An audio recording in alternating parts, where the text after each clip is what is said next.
Episode 59, 2023 Wrapped in Grading with Ryan from GemRate.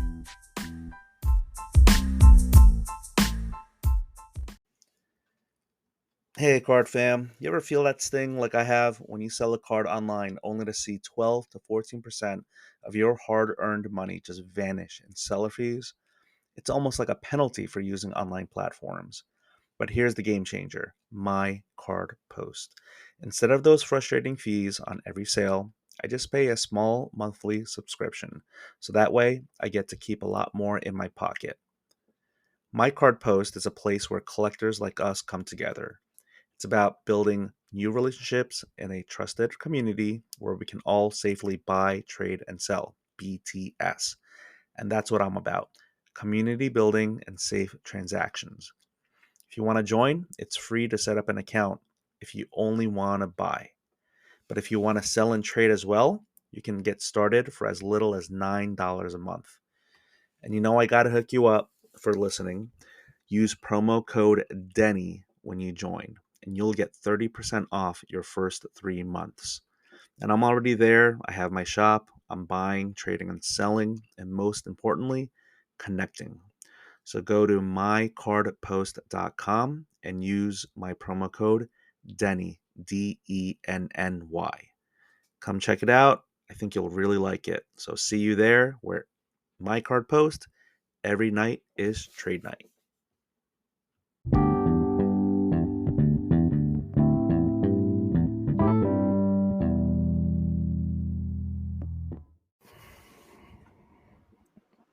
Okay, I think we are live. Okay, so Ryan, I didn't mention this to you in our pre-call discussion, which was very brief because I was running a little late. So I plan to run a sponsor ad right before this recording. Is that okay with you? Yeah, by all means. Oh, but it's not for GemRate though. We'll talk. We'll Maybe, talk. maybe we can fit you in, or we'll make the 2024 cut. Okay. So the reason I bring that up is I had you on in August, 4 months ago. So this is Ryan from GemRate. Awesome graphics, great data on Instagram and other places, which we'll talk about. So I had you on 4 months ago, a little bit right after the National, and I was starting up this Meet the Grader series, and you kind of helped set the table for that, which I really appreciate. And so we talked. I can't remember the full amount. I think we talked over an hour, which is what I usually, which is what usually happens with me. But I turned it into a 3-part series because I decided to do these like little monologue intros, and in one of those intros, I kind of was just talking about sponsorships, and so that's why I wanted to bring that up because it's been something on my mind for a while, and I only just recently started putting out like sponsored reads, canned reads or live reads or whatever it is. So I just wanted to kind of let you know that that's happening before this episode starts. No, that's great. Congrats on landing those. That's a big deal. Thank you. Yeah, that's what people say. It's like, oh man, don't take it for granted. It's like it actually is like a testament, or it's a big deal, and don't take it for granted because you never know when that stops and all that. And I'm just kind of like, okay, like people don't believe me when I say I don't know what I'm doing. They think, oh, he's got this whole thing planned out. I am flying by the seat of my pants. Okay, So with regards to this recording, we have you on to talk about the year in grading, and I kind of made this little graphic. I thought it was a fun, silly idea, because 2023 Spotify Wrapped, right? It's like the year, here's what you did, here are the songs, and, all that stuff. And I thought, let's have Ryan on if he will have me, or if you will have me, or I will have you. I don't know, one of those two. And I thought, let's do a year in review, grading review. And I I made a little Photoshop of, putting in the word grading into my Spotify, kind of like my Instagram post. And I said, give me your questions. And in the past, so much engagement, so many questions. And then this time, just absolute crickets. So I don't think it's because there's no appetite for grading. I think it's stronger than ever. I think it's just that my engagement is just lower. It might be because I took on sponsors and people are just turned off by me. It's possible. So since we don't have a lot of questions, it was great having you on. Thank you. Uh, Yeah, uh, thanks for having me. I appreciate it. yeah, this was yeah. You just spoke so much. No, so let's go ahead and just kind of talk about. We didn't do a lot of prep for this call. You've put on some amazing graphics with universal pop reports, and I mean, maybe I'll just have you start talking about what you've done this past month and how things are looking for you. Yeah. So this month we for the last 2 years we've done mostly work behind the scenes on data. Not a lot of like collector facing upgrades or updates to what we've been doing. We just we published the monthly report, which obviously generates a lot of discussion, which we like to see, just because grading is so polarizing or sort of tribal. Um, but for the first time in 2 years, we finally released some new data, and then we also sort of started to preview this universal pop report, which I think we've talked about a decent amount in our initial conversation. And we're finally starting to window what that looks like and sort of bring to market the first sets to help showcase what we think the universal pop report could look like. It's still early, so we're very open and welcome to feedback. Um, but the new data that we released was around PWCC did an iconic 100 last year at the end of the year, and people have been asking, is there sort of a GemRate equivalent to the pricing indexes or indices that you see from some of the collection management tools or auction houses? And I've been thinking about it the last couple of years, and I thought that the PWCC Iconic 100 was a good representative list of just really significant cards in the hobby, and I wanted to showcase the quality side of grading. So the monthly report really captures the high level macro picture of just who's seeing the most volume from a grading standpoint, or who's seeing the least volume. But I've seen I read all the comments all the time, and people will comment, well, McDonald's sells a lot of hamburgers, but doesn't mean they're the best restaurant chain. And so one of the things I really wanted to do was give people a peek behind the quality side.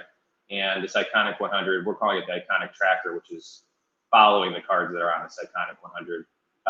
Give people a much better view of just like how are the most significant cards being graded, how often, how frequently, but who's grading them. I think that's one of the things that people are going to find most interesting is just, is there anything noteworthy happening with these, massive cards in the hobby, whether that's the 86 Flair or the 52 Mantle or, the 79 Gretzky's, things like that. So that was the new data that we released this month. And then we tied that to the Universal Pop Report, and we released 35 sets to basically showcase all cards on those sets and what it would look like, what the grading population looks like for all of the big graders that we cover, which is PSA, SGC, Beckett, and CGC. I think it's very smart to go top down, right? Start with the most iconic, start with the ones that people have the most interest and have the most eyeballs and saturation. It makes sense. But I do have to ask you. So I'm guessing here in this analogy with fast food restaurants, PSA is the McDonald's, right? Yeah, honestly, it just depends on who's commenting. That's the beauty of this data. I love it. Like I can hear the same, you know, I will see 1 month people will comment it's PSA, the next month somebody will comment it's SGC, and then it's always just a discussion, and it's obviously very subjective. So yeah, PSA gets that comment a lot, but now that SGC is number 2 by the grading numbers, oftentimes they'll get the same. I kind of want to know who's Burger King, Wendy's, and then like who's the Arby's. I guess maybe you don't cover the Arby's of the world. They've got the meats, by the way. They're not a sponsor though.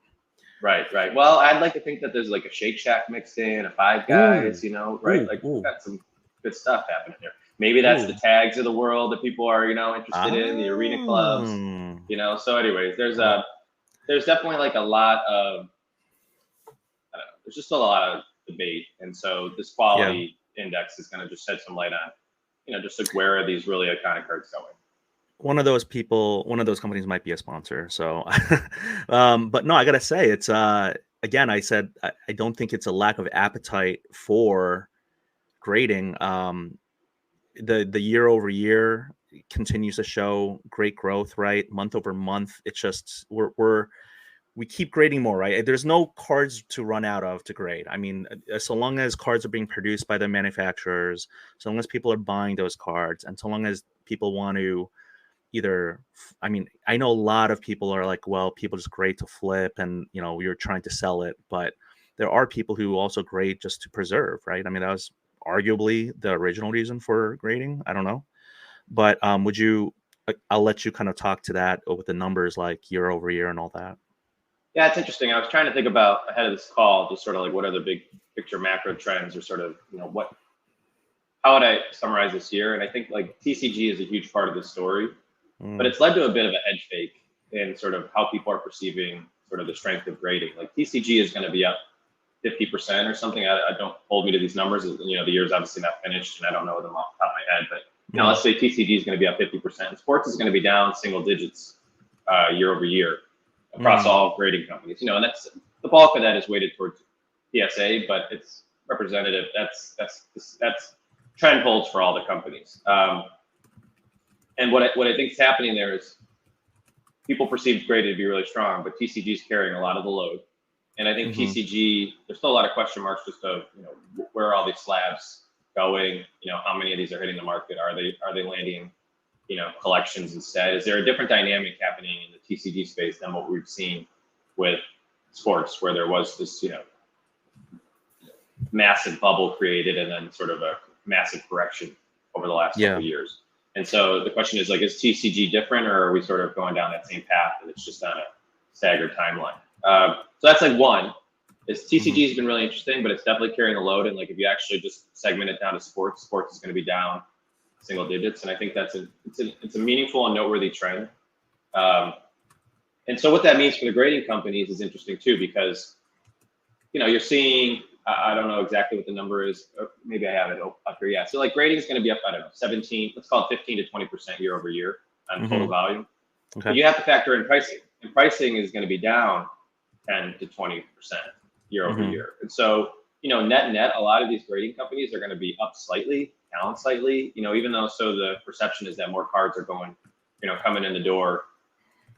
It's definitely the collecting community, the investing communities gotten smarter over the last couple of years. And so, they're definitely more considerate of what they're sending in.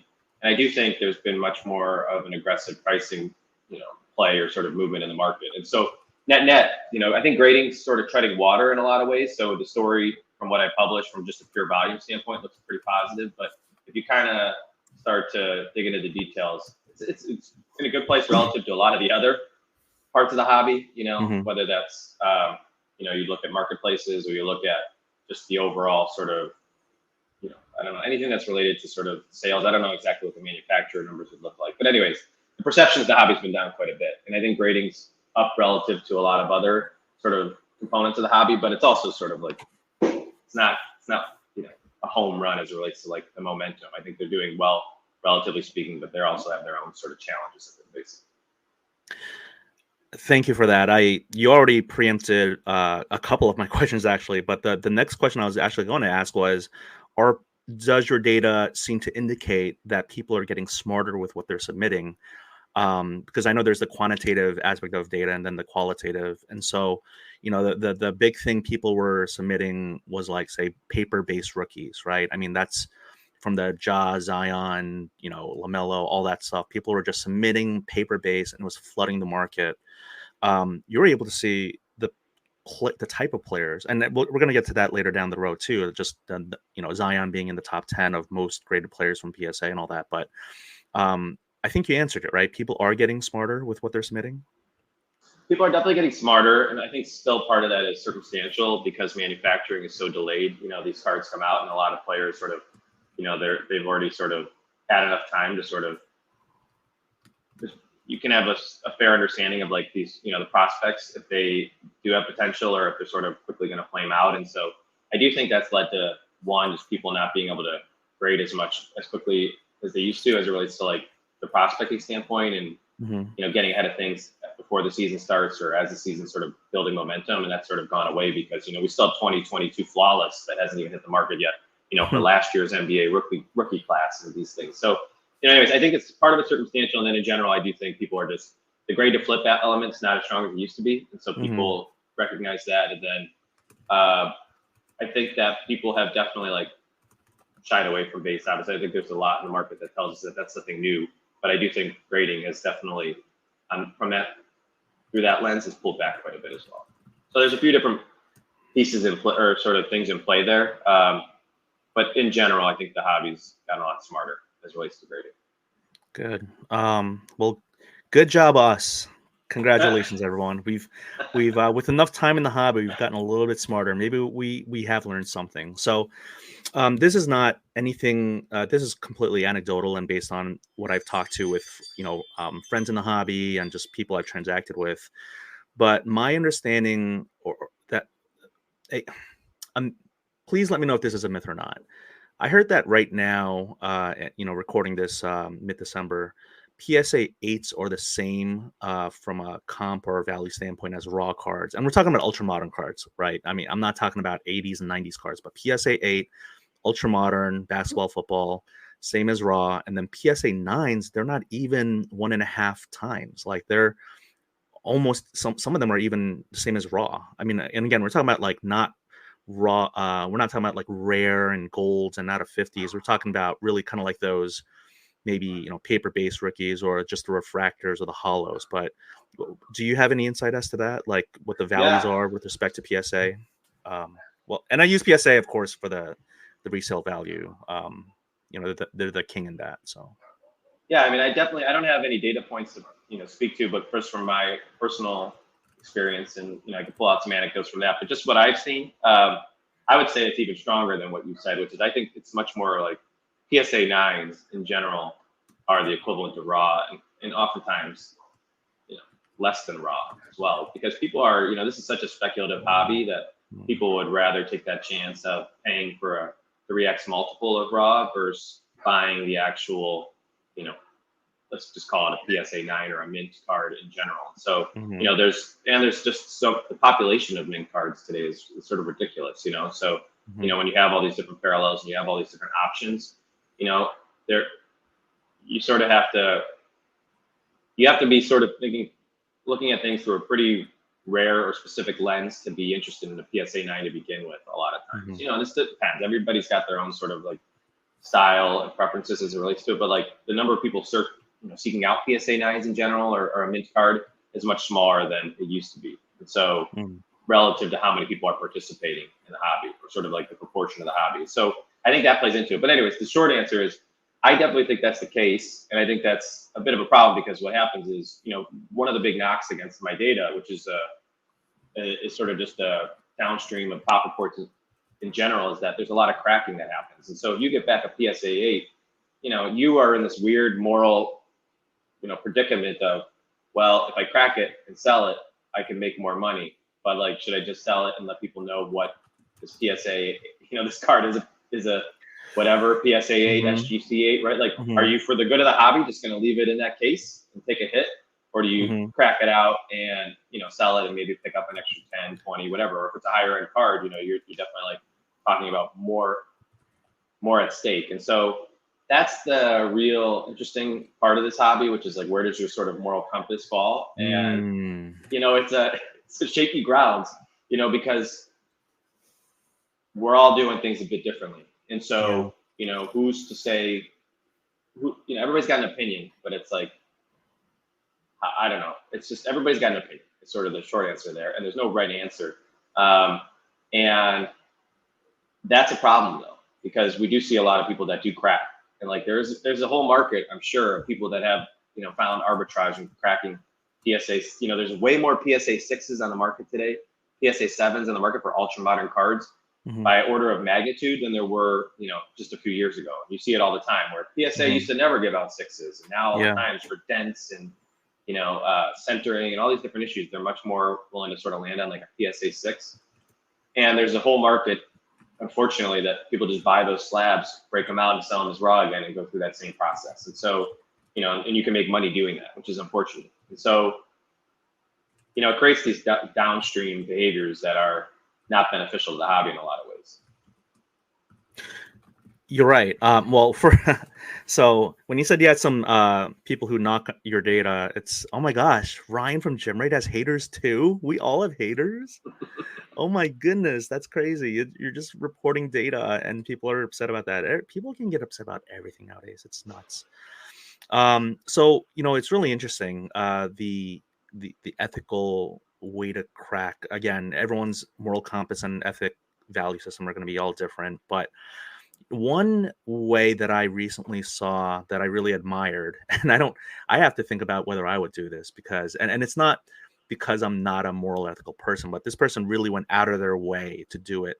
I think a really admirable way. So I'm going to give shout out, and this was not in my notes or anything like that, but 90s kid card collector Curtis, he loves cards raw, but he actually buys, like, say, PSA 8s and cracks them, and then he cracks and doesn't resub. He puts them in one touches, makes them look pretty, like the prettiest cards on the internet, on social media. So shout out to him for that. But then he actually sends these, the the thermal printed red and white, the labels. He sends them to Nat Turner for removal from the registry. I think that's pretty cool. Yeah, that's awesome. I mean, that's a rare bird in this hobby, though. I think if Yeah. obviously it's not an easy system. It's not sort of a well-known system, and there's a lot of friction there. I do think, like, let's say it was a much simpler and sort of seamless system.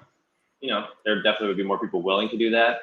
Uh, but yeah, I think that's like few and far between of the people that are actually Yeah. collecting those and actually returning them to the company.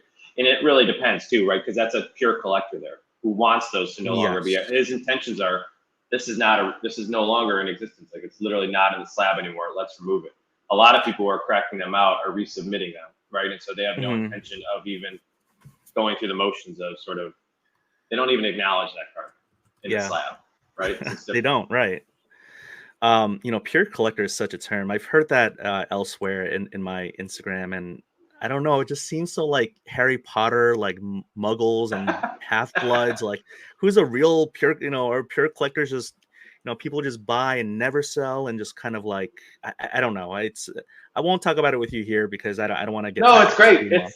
No, it's good, but it's a spectrum, and I totally agree. And it's like, I actually, I sort of get kind of want to see fired up, but it kind of rubs me the wrong way when I hear a lot of that too, because ultimately, like, I collected as a kid, and I collected on the dream of, like, in the early '90s of cards being worth something 20 years later, and like it was Yeah. like I was making trades, I was collecting what I liked, but I always had this intention of, like, I collect this, but I don't expect them to go to zero, and this is not Hmm. just like, you know, um, a binder that I is collecting dust and maybe somebody appreciates. Like, there was always this idea of, like, to sort of accumulate value. So I think, like, to separate sort of like, anyways, yes, I think it's a spectrum, and I do think that, like, value plays a big part of that, Yeah. whether that's in the near term or the long term. So I agree. Like, pure collector can definitely, like, be one of those, you know, just buckets that maybe doesn't, whatever. It's maybe it's a slippery slope. I don't know. I don't know exactly how to Right. describe it, but it's Yeah. definitely, like, not as true as people want it to sound. Right, right. And the value of the binders when we were kids, I gotta very much say, I kept telling that to my parents, my mom and dad. I'm like, listen, it's not a, I didn't call them consumables and collectibles back then, but I was just like, look, this is like, I'm spending my money on this, and this is gonna be like so nice and expensive when I grow up. And Right. they were like, they're immigrant parents, so they're like, what are you talking about? Like, I remember my mom would be like, why do you care so much about Michael Jordan? Like, he's not feeding you and clothing you like I am. And I'm like, I don't know, you're not cool. You're not as cool as him. Um, but no, actually, this I did want to speak about, because we just talked about gem rates and all that. PSA, like, I used to call them. I'm not going to do the whole Emperor's Wear no clothes, because I'm not saying that's the reason I got a 10% gem rate on my recent submission, but I don't think it helped. I don't think it helped. But there was this general consensus from people, and why are they the resale king? With that, I don't think there's general consensus. But one of the things that they did really well, I think, was they didn't do the 9.5. They went from 9 to 10. I know they have like 8 point. You see, they're so rare to see 8.5 and 7.5s, especially those for like the older cards. But a lot of people were like, you got to have a 9.5 and you got to do this, and they were like, they held firm. They're like, no, we're not doing subgrades. We're not doing 9.5. We're doing what we're doing, and it's going well, so we're gonna keep doing it. So to me, it's almost like PSA was like the cool teacher. I think we talked about this in the past too. It's like they're the cool teacher who gives out all the A's, and then you got like the Beckett who's like the strict German teacher who's like nine, auf Wiedersehen, and just like really strong. And then you have like just these other graders and teachers out there. But like PSA was like all the kids wanted PSA. They're like, oh my gosh, did you guys hear about Mr. PSA? He's so cool. He is just like he's like the PE teacher, and he's like, oh yeah, you can run a lap. Just I'll give you an A. So the reason I bring that up is, I mean, how did we get here? How do you think we got here? Like PSA just dominating the grading space.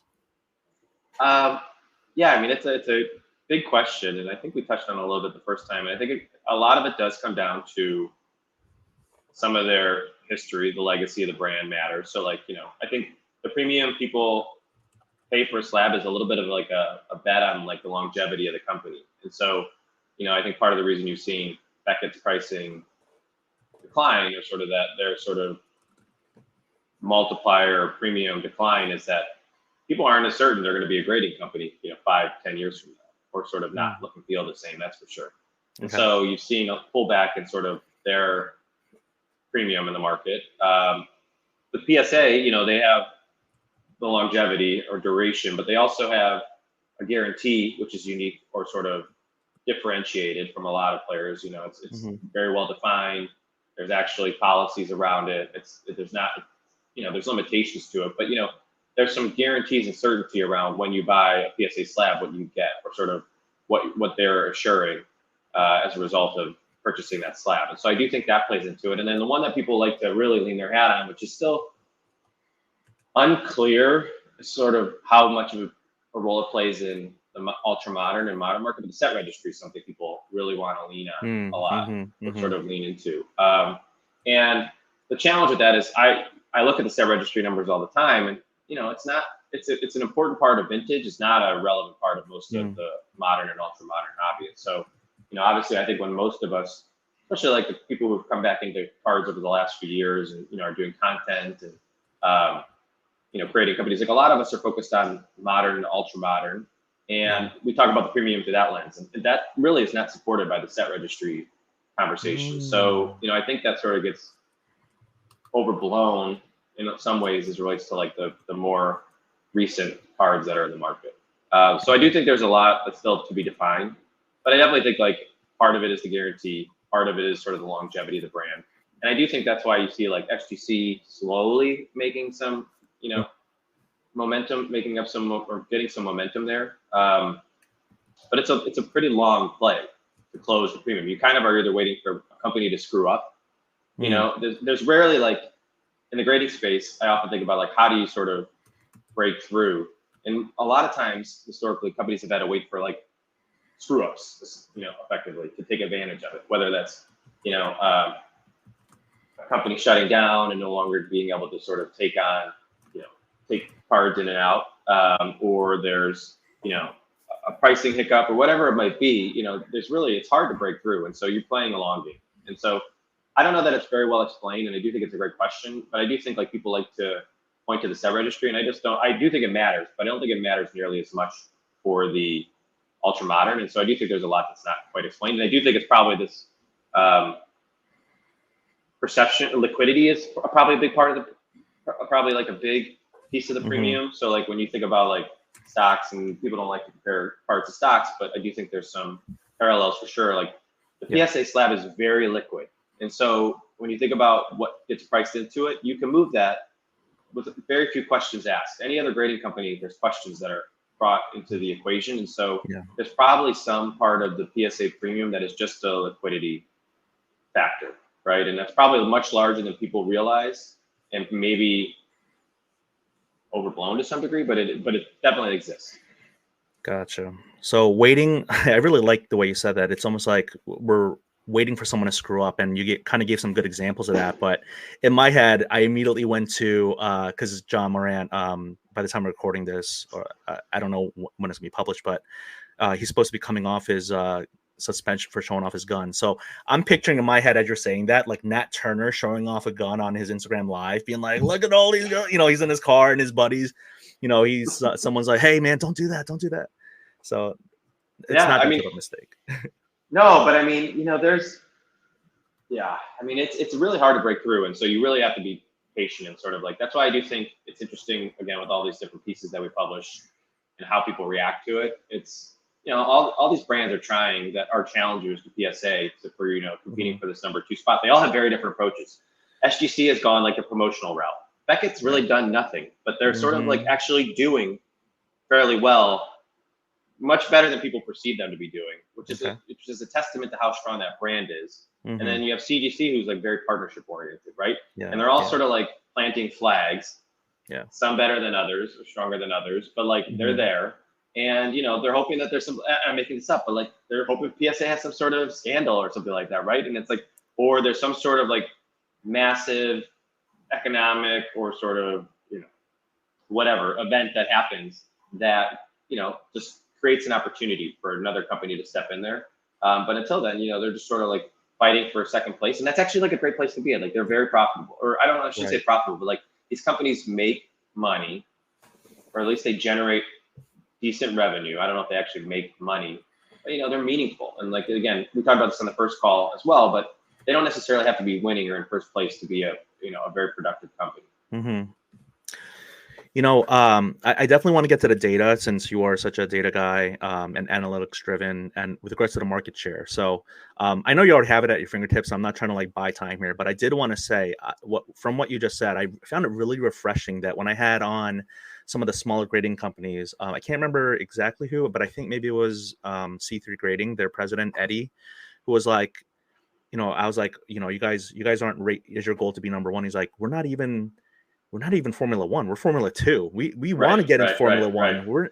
We understand that we are not competing in the same level as the top four, which is, of course, the top four is the ones that you report on, and they have the pop reports and they have data that they share.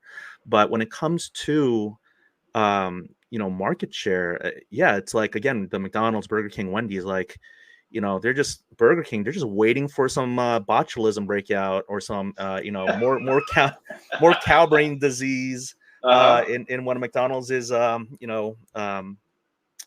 supplier chain. But yeah, no, I think that's a really good way to put it. Like with regards to what's going on with the kind of like the jockeying for position. They don't have to get number one right now, and not just not being number one right now is okay because they're just kind of like holding patterns or gaining market share. So if we could talk about the market share, how does the data like what is the data for bear I don't even know how I'm saying it, but like what does this data show with regards to market share, keeping in mind one more thing, I'm sorry, which is Tokyo. PSA opened up an office in Tokyo, Japan, about a month or two, 3 months ago, something like that. Yep. I presume they opened that for Pokemon cards. I know the Otani market's hot, and I know that's like really big, but I doubt that they opened it up for baseball, basketball, football. So, keeping in mind that It's PSA did hilarious. open up a big office in Tokyo, what did the numbers look like from January to December? Yeah, I mean they opened it up or in the summer, right? And so I mean it is Uh, it is funny though. Ever since that's happened, it's definitely like a coincidence, but it is pretty funny. Otani's been like the top graded player, by like a landslide mm, since that. I mean he obviously had like another breakout sort of trajectory changing season this year, right? And so he's been thriving, but it doesn't hurt. That they opened up that office. And so it's definitely was obviously oriented towards TCG. If you actually hear about, I think Ryan Hogue has spoken to, like, they do a lot of like Japanese baseball. Like, I think it's I mm. don't know how you say it in the phone or what the league is called, but like they do a lot of those cards over there, relatively Oh speaking. yeah, the Nippon Professional League, NPL or NBL. Yeah, Yeah, yeah, Nippon yeah, Baseball yeah. League. Sure, Yep, yeah. yep. Oh my Yeah. So gosh, that that's there's like, interesting. they see a decent amount of those cards coming through the door and things like that. Hmm. But it's definitely, if you just like want to break it down into like incrementality, I think they do like 5 to 10,000 additional cards. God, I want to say per day as a result of that opening. So, they went from Mm. basically, yeah, that's correct. It's like they went from almost doing 50K a day on like a full capacity day to doing 60K a day on a full capacity day. You throw in New Jersey into that mix as well, and they're just, which is primarily TCG oriented Mm. too. That's why they've been, in part, been able to grade a lot more cards. Also, sort of one of the things that I've heard from all the grading companies is that TCG cards are easier to grade. So you can Okay. grade, you know, almost 2 times as many cards or TCG cards, or in half the amount of time you can grade a TCG card versus a sports card. And Mm, so, or you can grade twice as many over the same amount of time. And half so, the time. yeah, so that's part of why I think one, there's been a lot of rallying around TCG, and there's a willingness to sort of go cheap on TCG pricing from a grading standpoint. There's just obviously like a lot of cards out there, but yeah, so the Japanese market has definitely opened up some meaningful capacity for PSA, for example. And you see like CGC, for example, again talking to like all these grading companies and their strategies. CGC is definitely one of the ones that's trying to go global. And so we'll see like they're Mm-hmm. placing a bet there, right? They've got some pretty sizable backing, and they're placing a bet that global could be one of the ways that they break through. Like obviously, if you're watching PSA pretty closely, there's definitely like an opportunity there. It's different sort of stages and sort of levels of focus and sort of level of commitment, but international is a big part of the story too. Interesting. Interesting. All right. So when it comes to the market share, the piece of the pie, right? The Oh pie yeah, can grow. The pie can become go from an 8-inch pie to a 10-inch pie to a 12-inch pie. Now at this point, I'm trying to figure out what am I talking about, pizza or dessert pies. But um, so when it comes to this, the majority I imagine is still PSA. Like eighty add up, percent. Yeah, it was. yeah, It's add eighty up percent. everyone else. Yeah, adding up everyone else, they don't even crack a quarter of the pie. Yep. Yeah, it's definitely somewhere between 75 to 80% in any given month. Oof. Um, and so it's massive. And then you've got, the other three, largest players all within, 5 to 7 to 10% in any given month, Okay. depending on sort of, Okay. what promotion they're running or sort of what partnership they have in place. Um, so, but yeah, I mean, PSA has the lion's share of the market. Didn't they also? And I'm not trying to make this into an all PSA, but it's hard to not talk about, right? It's having a podcast about fast food and then not talk about McDonald's, right? Did they kind of expanded and then contracted their staff, the graders, or was that other positions? I feel like you might know It this was from outside of talking to grading. them I'm pretty sure it was outside of outside, grading. Yeah. outside of grading. Okay. Um, so New Jersey, mostly Pokemon. Does that mean California is more of the sports? I think they're the primary point from Okay. almost Okay. all, not all sports, but they get significant majority, especially like if there's a higher end card or vintage card, those are going to California. Gotcha. Makes sense. Yeah, it should really. I've talked about this plenty in my podcast in the past, but I mean, you're telling me that Japanese cards with the Japanese quality are just far better and easier to grade than American. Like, it astounds me how we as American consumers have generally accepted that cards that you pack pull may not come out all gem. Like, it just Right. we've accepted it as consumers because we keep buying it. We keep buying these damaged cards, whether the damage is from dropping, physical dropping, which you can't really help with manufacturers, but like print lines, right? And like just off-centered stuff. Like that's isn't. I mean, please let me know if I'm wrong, but centering and print lines, those are manufacturer errors. That we talked about, like aftermarket damage, right? I can't remember if it was you or someone else, but there's production damage and there's aftermarket damage, and we've come to a general consensus or okay that hey, send it. We'll keep ripping. You keep making print line damage and off-centered cards. We'll keep buying them. Yeah, it's unfortunate to be honest. I do wish there was some more control, self control in this hobby in a lot of ways, where we sort of were willing to put up more of a stand and sort of unite against things that we don't like. And the Yeah, reality is there's just so much momentum or inertia that it's just really hard to sort of enforce change at the the highest levels here. And so I do think like manufacturers have definitely gotten away with a lot. I can't remember where I've talked about this, but if you looked at some of the stuff that was happening at the peak of the boom, Panini had one person in support with replacements. They were doing, they went from like, I can't remember, I've heard the number quoted from like 100 million to a billion in sort of like revenue. I don't know if that's right, but that's probably representative of like what happened.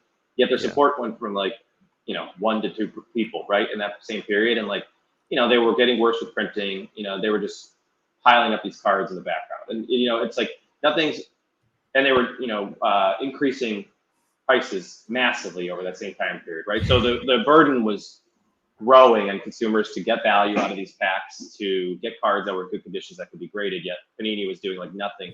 I'm using Panini. You can sort of maybe translate that to other company manufacturers as well. But like there was definitely like an underweighting of Yeah.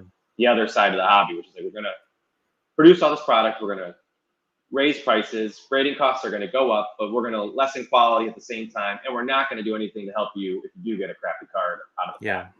Yeah. So there was like a desperation, and I've called grading like the bailout for the last couple of years because it really truly is like people pay these sort of ridiculous prices for wax, thinking that they were going to get good quality cards out of the packs. They did not. They still sort of were desperate to grade cards because they needed to recoup something, and the hobby was sort of okay with a lot of this, and a lot of the companies that were supplying the hobby benefited, but the actual collectors and consumers in the hobby definitely took a big hit. We're paying Right. these high prices. We're getting cards back that are, we're sending cards out. We're getting cards out of packs that are worse quality. We're sending those in for grading with shit, which are getting, reasonably so worse grades probably at the same time. And so they were sucking a lot of money out of the hobby by, all these companies not really being accountable for quality in a big, this really starts at the top a lot of here. Right. So anyways, that's a big problem. And it's definitely something that is very frustrating. And we've not done a good job of sort of, I do think like with fanatics coming in, they put more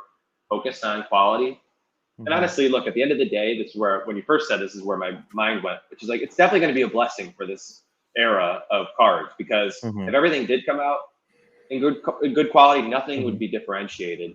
And, Hmm. it'd be hard to sort of, you know, really find anything that's truly rare in this era other than like very, very, very low serial numbered cards. And so it is back to the point you made earlier, like there's a reason people are paying less for nines, right, than they are for a Uh-huh. raw card because a Yeah. 10 matters that much more than a nine in this era of the hobby. And a lot of cards, more cards are getting a nine than are getting a 10 these days. And so Mm. straight out of the pack. And so, that's sort of what we've allowed for. And that's definitely going to be like the saving grace 20 years from now.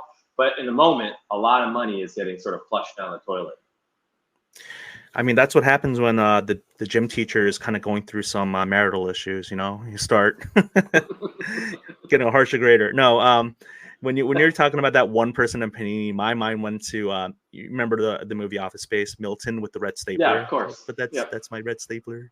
He's Uh my red stapler. But no, I want to talk about the graded players. We're talking about we keep buying them, and all these recent years, people really do tend to talk about demand for the wax being strong rookie classes, and we have the top 10 most graded by PSA.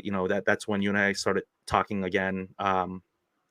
Just about maybe you coming onto the podcast, but before we get to most graded players, I did want to kind of give you some more shine and time to talk about kind of like the universal pop report because you've worked so hard on these things that are such great value to the hobby, and I would love to kind of have you talk more about that if you'd like to. Yeah, I mean, honestly, it's just the big thing that I've sort of, or the approach that I've taken is that when I came into the hobby, I felt like data was either misrepresented or not available, and so Hmm. it was just there's too much friction. If you truly want to grow this hobby, like I do think marketing obviously plays a factor in this, but I just think like better data will make the hobby more accessible. People will make Hmm. better decisions. They'll feel more confident making transactions in the hobby, and everything has been presented and sort of not everything, but most things have been presented or sort of um, benefiting the seller. And so you see most eBay listings, are sort of identifying population through one grader, and they're saying top one and all these different things that sort of lead you to believe a different story than is truly sort of playing out in the market. And so, as you sort of get further and further in the hobby, you realize that and you sort of like recognize there's different eras where different grading companies sort of were more prolific than others and sort of times have changed. There was even like an HGA period that you might want to look at, or like there was definitely windows where like Beckett was like massive, especially for higher end cards and auto cards and things like that. And like times have definitely changed. But if you wanted to go buy, Connor McDavid card, or if you wanted to buy a Jokic card or something like that, like it's a very different landscape looking at somebody who came into the market in 2015 and 2016 versus what it is today. And so this Hmm. universal pop report is to paint a full picture of a card supply. And, that's supposed to allow you to see, it's already hard enough to navigate most grading companies' pop reports. they're there, but they're not really invested in a way that's supposed to be the most consumer friendly and sort of like easy to use tool. And so, I'm trying to just make those more accessible, but also paint the full picture of supply and bring that not only to a destination. You can come to GemRate.com. That's, the universal pop report will exist, but ultimately we want it to just be where people are collected, right? And so, when I said at the start of this podcast, most of the last 2 years has sort of been behind the scenes. Most of it was building and connecting and mapping all the different cards in existence, that have been graded. Mm. And then part of that is actually building the pipes to get that to other tools. And that's how our business has been built to date, which is we have APIs to help it become integrated into other tools, whether it's auction houses or collection management tool. But I'm not sort of building this business with the idea that people have to visit GemRate in any way, shape, or form for this to be a productive and successful company. I do want, though, universal pop reports and universal, grading data to be available broadly throughout the hobby. And so, my vision is when you're on eBay and you're looking at a card, you click a button, whether that's via eBay itself or whether GemRate builds plugins, whether that's a Chrome extension, you should be able to see supply right there. If you're actually on a different marketplace, same concept. If you're in a collection management tool, you should be able to see what the supply is for either a card you're looking at or a card that is in your collection. Within that, then there's a lot of other sort of opportunities as it relates to like where could supply go, projecting out supply and different things. But the universal pop report is around this idea that sellers have been benefited by just a lot of the friction as it relates to data in this hobby. And I want to level the playing field so that more people can participate. And this is an opportunity to grow the hobby, like truly grow the hobby, bring more people in, just make people more confident about what they're doing. And so that's sort of the backbone for the universal pop report and why it was built. It was born out of frustration in a lot of ways, but it's been built towards the things that I sort of experienced as a new collector or sort of a re-emerging collector. And that's sort of the basis for, why we built it and what we hope it serves. I absolutely love this. And even though we talked about some of this in the past, I mean, the podcast grows, right? There are more listeners and they might not go back to those past, the 3-part series. I'll make this into a 5-part series for you, Ryan. But no, like this idea of like Chrome extensions and, the collection management tools, just plugins, make it like, there are all sort of extensions out there where, I hear ads about them, right? Hey, you want to pay lower for this thing? Here's our coupon tracker thing, or, get more bang for your buck by using this extension. So I really, I wish you the best of luck with that, because we had not talked about that before. I think that's a really neat idea. So what we don't need from the listeners is for them to go to GemRate.com. Do not go to GemRate.com. You actively can. Oh no, we're actively going out of our way not to go to it because you said so that'll get you to accelerate the project to get the Chrome extensions. No, I'm just kidding. I mean, so GemRate.com is where people should go to get more information about the cards that they have, right? I mean, what is the actual pop report, not the artificial scarcity of like I've had people say that to me. This is a BGS pop 3. This is a PS, and it's like, okay, well, so what? Right. Like, right. But when you're new to the hobby, you're like, oh my gosh, there's only 3 of these in the whole world. Like, wow, you better buy this. And it's like, you got information has power. So I think last time you were here, I did the Papa John's thing. I won't do it now again, but better ingredients, but better data, right? Better decisions. Yep. I mean, that leads to happier in the sense of like people won't feel as like hoodwinked. They'll feel like, oh, you know what?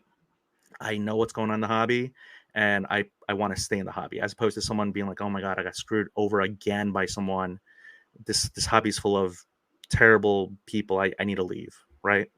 Yeah, totally. I mean, there's 3, just to sort of like tie it all together, there's 3 sort of main use cases or sort of ways that you would use the universal pop report, or just like this data in general, but it's like discovery, which is to your point, like I'm getting started. I want to understand, the Cal Ripken market, or I want to understand, the Fernando Tatis Juan Soto market.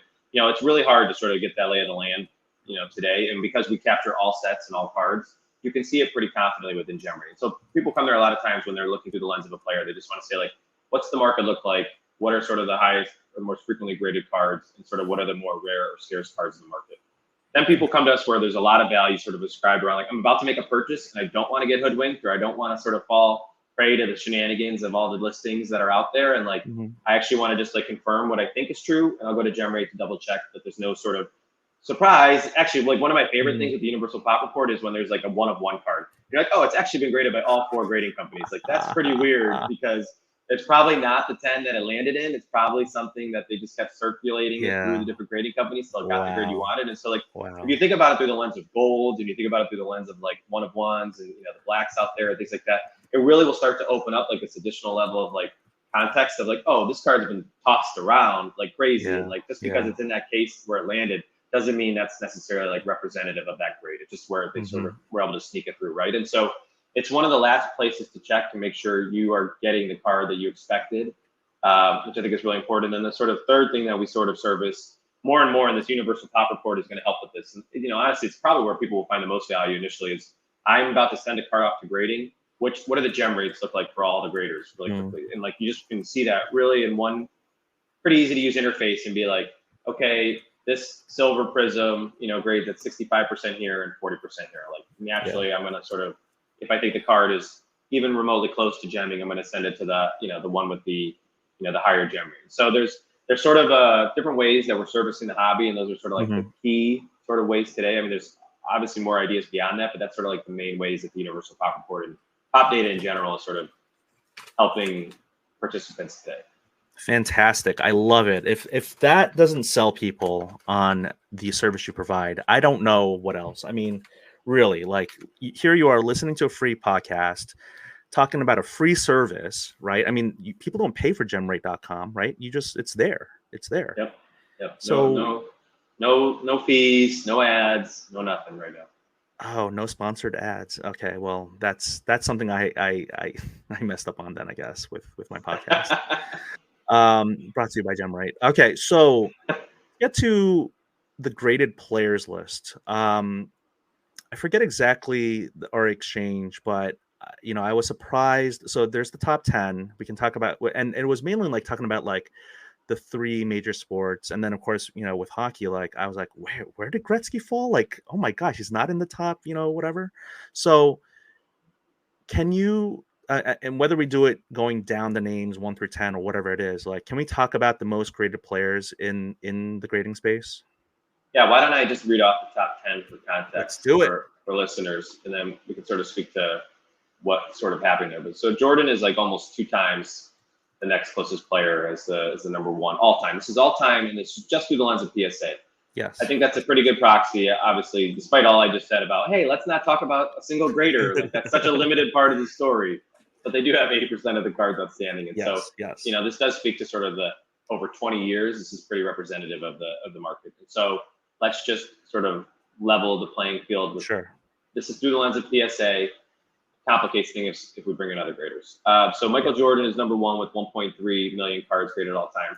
Ken Griffey Jr. is like half of that. And there's LeBron, Kobe, Zion, Ja, Jeter, Otani, which is probably surprising a lot of people if they look at this list for the first time. Then Luka, Trout. That's the top 10, effectively. Brady's right on the outside at 11. Then you actually have like Nolan Ryan, Barry Bonds. But it's a lot of basketball, ultra modern basketball.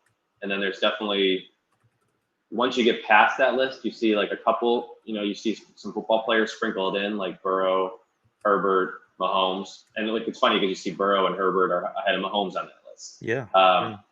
But it's interesting. It definitely like is overweighted ultra modern basketball, which was like on fire during the peak of grading, and when everybody was sending in base, right? And now that's Right. sort of recalibrated. And then you're seeing like baseball starting to sort of pick up momentum again in that. And then football, is there, but it's not as I think that was probably the one that was the most surprising. And to your point earlier Yep. too, like hockey, you have to get all the way down to 27 to see Gretzky, Oof. right? Who's, which is, and then like beyond that, there's It's not messy, another yeah. hockey player in the top, 50. And this is only a list of Okay. 50 that I have in front of me. No. But anyways, sorry, that was a quick, just like level set. How about for my list. soccer fans, Messi, Ronaldo? Who's the first soccer player? Is he even in the top 50? Oh man, is 40 that sad? something maybe. Nope, neither of them are on the Wow. top 50. You get Okay. the last person in the top 50 is actually Tiger, so you do get a Oh, golfer. last person is Tiger. Which is like way overweighted towards one card. Like I think there's 120,000 Tiger Woods out there. 75,000 are one card. And you know how competitive Tiger is. He's probably so seething. He's like in his. He's gonna make another. He's gonna go out there and try to win the grading space.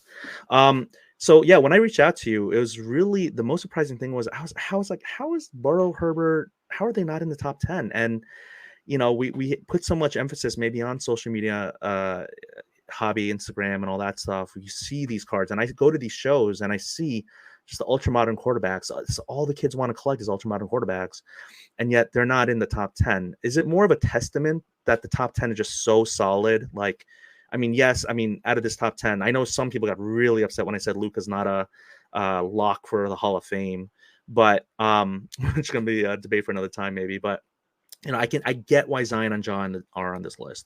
I'm maybe a little surprised at Trout, right? But then the top five, I mean, Jordan, Griffey, LeBron, Kobe, well, maybe top four, like that's understandably undisputable. No one would, if you ask people to guess, they would probably get those four. Right, right. So is it so going back to the original question, I guess, is it a testament to those top 10, or is it like more of an indictment on the small market share that football has for the whole sports card collecting world? It's a good question, and I don't have like a strong answer that I'm like this is why, but I mean it definitely sort of speaks to when things were at its peak. 2019 basketball was the focal point, and so Okay. like Zion and Ja got sort of a ton of momentum from the grading standpoint. Burrow and Herbert obviously were like considered to be pretty quickly like generational prospects and potential when they once they sort of came out and actually showed that they could play. But by then it was like not that was pretty quickly followed by the shutdown for PSA in particular. And so while I think a lot of people did send cards in, they definitely like got caught up in the system. And it wasn't like the grade to flip opportunity. Like that, they are two players in particular where I think if I did actually loop in Beckett data and SGC data and CGC data, you'd actually see them sort of not maybe change massive spots, move up a spot or two just from having the other graders factored in here. Because I do think that was when like on the margins you were getting desperate to send, not desperate, but like you were definitely like much more willing to send cards elsewhere at that time because PSA was shut down. And so I do think they suffered from the idea that they came to market just a little bit too late. And so even though I do think there's like just if you sort of considered collectability and sort of like the basis for each one of those players, probably not that far off. Relatively speaking, but I do think the reason that you see, just for the listeners, Zion has 380,000 cards, Ja has 370,000 cards, but Herbert and Burrow are at like 230,000 cards. So there's like 150,000 graded card difference between those two players from a basketball standpoint and those two players from a football standpoint. And I do think there's that gap closes a decent bit if you bring in the other grading companies for those specific players. Cool. Well, thank you. I'm glad we did that. I hope people enjoyed us talking about that. We just kind of said a lot of names there, but so just in case, well, you want to see the full list, go to Ryan's, go to GemRate's Instagram, and he has it. I think it was in the last 2 weeks, something like that. Early December, late November, you had the top 10 list, and just dig through the data. I mean, I encourage. I feel like and I'm not just pandering here like that. I really feel like the people who listen to this. I don't talk about card prices going up and down. Like you likened my past podcast style as like the hot ones where I have talks with people. I've kind of deviated away from that, I think, in the sense of like I don't do the chapter episodes as much, but I really like this format where we can just talk about anything at any time. But I do think that my listenership is like I'll put my wrapped top 10 listeners against any other podcast top 10 listeners in the hobby, not in like a cage match, not like physical strength. Like I think that a lot of us are just really weak muscularly, but I from a knowledge standpoint, I would put them up there with any of them. I encourage people to go through to your data and just kind of reach out to you, right? I mean, do you get a lot of people DMing you about the data, like like trolls or supporters and all that? Like, should I encourage people to reach out to you? Yeah, absolutely. No, I get like one or two custom requests a week where people are just like, hey, can you run, I don't see this on the site, or, does this exist on the site? If not, where should I look? And, oftentimes, you could be looking on the site and it just doesn't exist. You can waste 20 minutes where you could just Instagram, DM me, and I could run a query in the background and get data to you in 5 minutes. And so, if you have things that you're thinking about, it's always interesting for me to hear, what people are interested in seeing that may not exist on the website today. Because again, like I said, like the website was something I underweighted as it related to where I was focused over the last couple of years. And so it doesn't service nearly sort of the breadth of needs that I can do sort of with the data behind the scenes. And so Hmm. anyways, yeah, reach out if you have questions. I'm always interested in hearing what people are thinking about. So wait a minute, you're doing this for free for people?